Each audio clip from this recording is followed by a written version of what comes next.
I started playing Time Princess in September of 2020. It was mid-pandemic and I got a random ad after one of my Duolingo lessons, and this ad was about to start a butterfly effect to where we are today. When I started playing Time Princess, there were only 3 stories: Queen Marie, Gotham Memoirs, and Magic Lamp.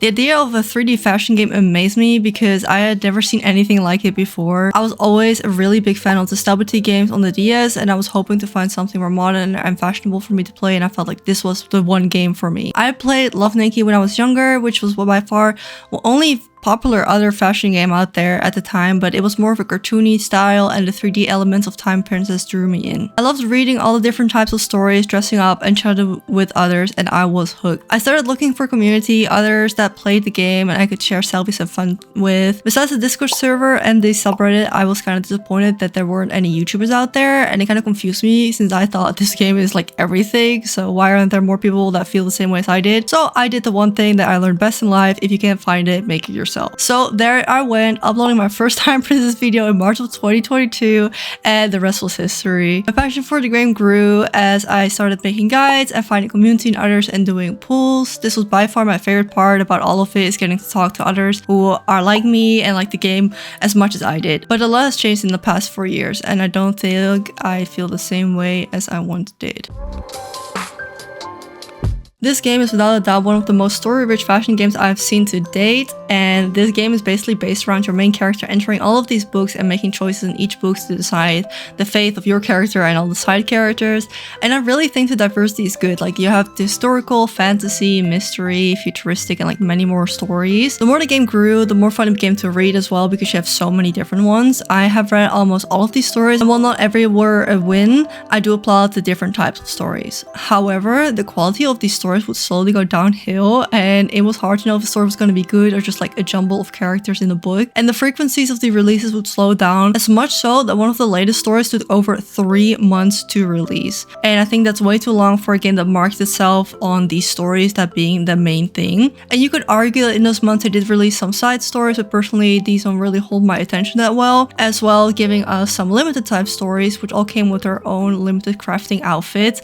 But for these outfits you often have your own separate stamina for this specific story, and in order to have to craft it you have to log in several times a day to make sure that you can even craft this outfit before the event ends and it's gone. And I personally did not enjoy this at all.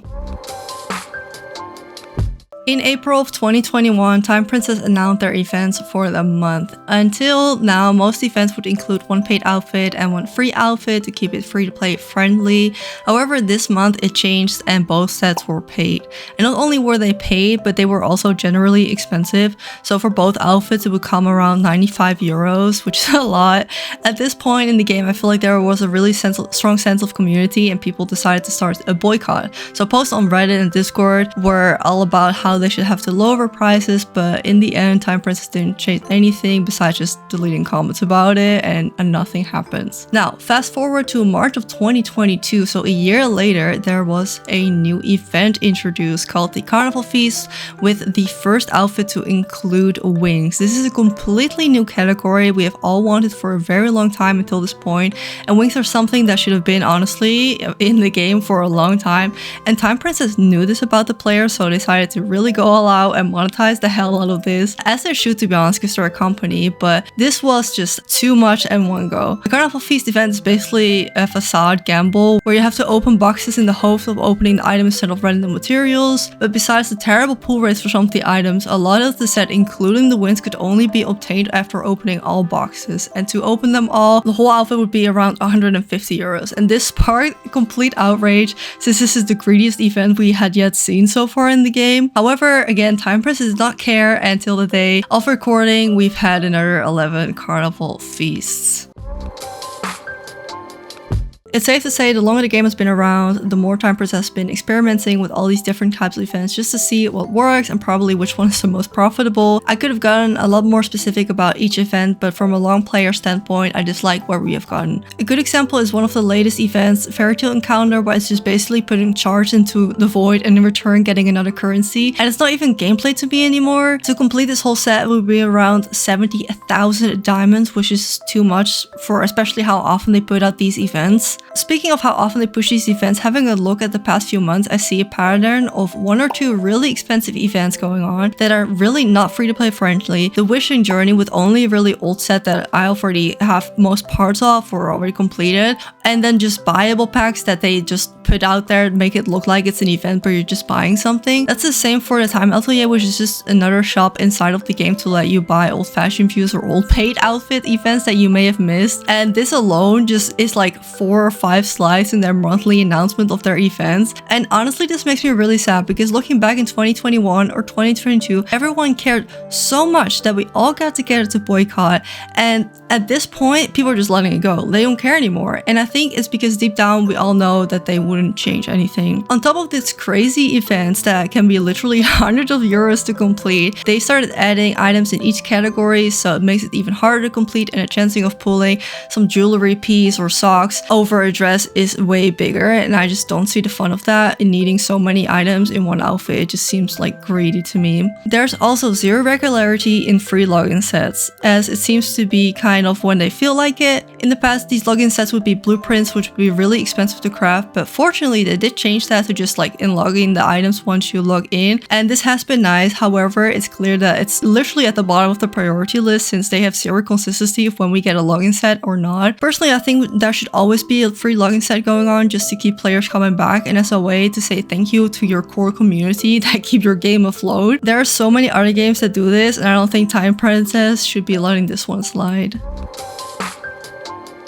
In March of 2022 is when we had our first Traveler Sprint. This is an event where players compete in different batches against each other for several days in a row to get the highest ranking in order to obtain a very special and exclusive outfit. My personal belief is that this event got introduced because at this point there were a lot of older players like myself that had quote-unquote too many materials saved up and needed to get a way to get rid of them. So every day in this event you spend a certain amount of currency or material. This could be lucky Jerry tickets, diamonds, stamina, etc. Once again, I get it from a business standpoint of view, but the idea of putting players up against each other so directly is not something I enjoy, and the different badges could be utilized to be more free-to-play players against paying players. For example, I have badges for people that have a certain VIP level together or newer accounts together, just so everyone could get a fair chance to get one of these items from these sets. Things like this, of course, has been suggested by players, but ultimately once again ignored by Time Princess.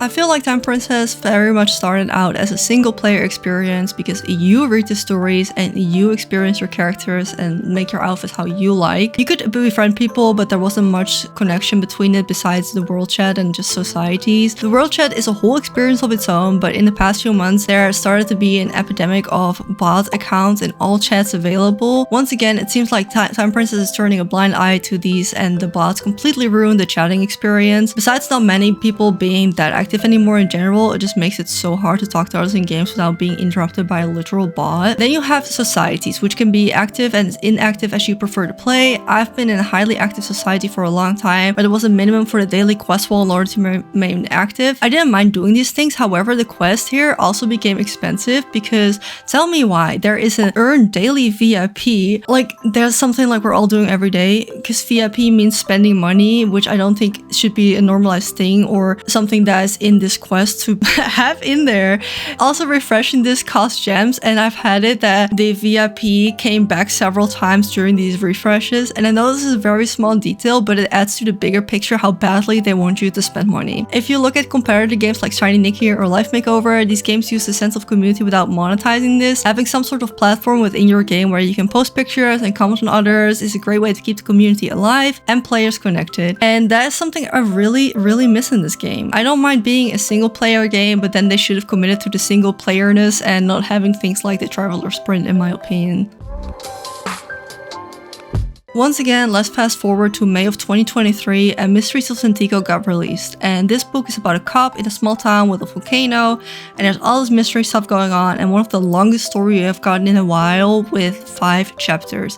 And it has not been confirmed, but it is highly suspected that this story is either written or translated with AI, and I personally could not make sense of this story. For the sake of the channel, I just wanted to know what was going on so I could share my honest opinion about the book, but around chapter 2, I got so lost in what what was going on, I just gave up. And personally, I believe this is when they really started seeing what they could do with AI. The use of AI has become a bigger problem in all of society in general, and I do think we should be very critical of the use of AI and the monetization of that, because AI is so unethical, and for a business to use this and make money off it is unacceptable in my opinion. And this is also when I really started to lose my respect for the game I once loved so deeply. I tried looking past this, but it just sits very wrong with me. A good example is the cat profile pictures that they often sell in bundles, which is one of my opinion the most obvious AI art.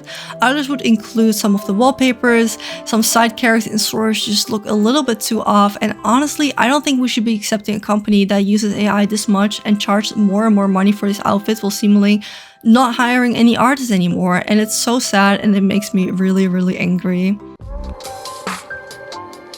In October of 2023, they added the Style Saloon, which is where you compete bi-weekly against other players with a theme to get the most votes. I was very happy to finally see something to dress up with, like a theme, and then we can all share our ideas together. But once again, the event does not seem to be fair for what it is. In the beginning, I didn't even notice it, and honestly, it's just like I'm not that competitive to care, but I came across this post from the user Accomplished By on Reddit, which I will have linked down below, and it explains the whole problem with this event.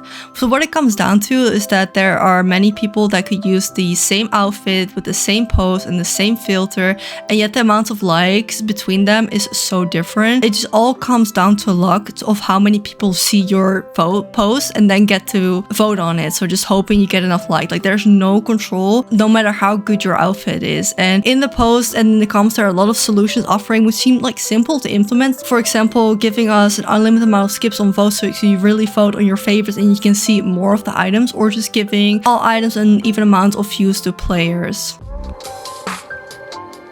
I have name dropped Life Makeover and Shiny Nikki a little bit in this video, but I think these two games are the biggest competitors to Time Princess, and honestly, that is such a good thing. Competition is healthy for companies and to keep developers motivated to improve. On July 5th, 2021, Shiny Nikki got released, and a lot of Love Nikki players were on Time Princess, and them moving over or splitting their wallets between the two games meant they really had to step it up. And I think this was a good thing because I believe, well, not that they're super unique ideas, that the Story Kingdom and the Style Saloon were both inspired by Nikki. The same thing goes for Life Makeover, which got global release on November of 2023, which made a lot of players switch over. One of the things that I was very happy with this was that Time Princess completely changed their character customization and their DIY clothing system. Again, none of this is confirmed, but even the UI is so similar to Life Makeover that's almost too obvious where they got the idea from. But it's good that this boosted them to try adding some new things that wasn't fully paid. Time Princess has a very unique concept when it comes to the storybooks, but honestly, I don't even know if it's enough at this point to separate itself from the competitors. The average gacha mobile game has a lifespan of around 2 to 3 years before it starts falling off and losing players and replayability, and I think Time Princess is falling in that same pattern. I really thought the stories would be something that would keep the game afloat, but the extreme focus on expensive events has been killing the player base. And looking at competitive games just seems to offer more what I'm personally looking for in a game. Originally, I fell in love with the style and the outfits, the stories, and the potentials for the future. This just seemed like a faraway dream now, and I really don't think that this game is as good as it once was, and that genuinely makes me sad. As negative as this video has been about Time Princess, it has been such a big part of my life and a huge motivator for me to make videos in the first place, and it will always mean something to me, but it's just better to cut off things that don't spark you joy anymore, and the time has come for me and Time Princess. Long story short, I won't be making any more Time Princess videos. I hope I gave you some sort of insight on why I'm quitting, because I feel like it's important to communicate this, because once again, this is really important to my life. And maybe I could change your mind a little bit because it's really important. I feel like, again, the AI is such a thing that sits with me. I don't think we should applaud that. Just there are better games out there at this day and age, but I'm sorry for the people I disappoint with this, because I know there are a lot of Time Princess fans that still follow me around. If you do like other fashion games, I will still be playing those. I might come back to Time Princess one day or just have like a little peek on what's going on, but this will not be a regular thing on my channel anymore. Thank you all so much for watching till the end. Let me know your opinions down below. I would love to hear them, and I hope you have a great day, and I'll see you in the next video. Bye.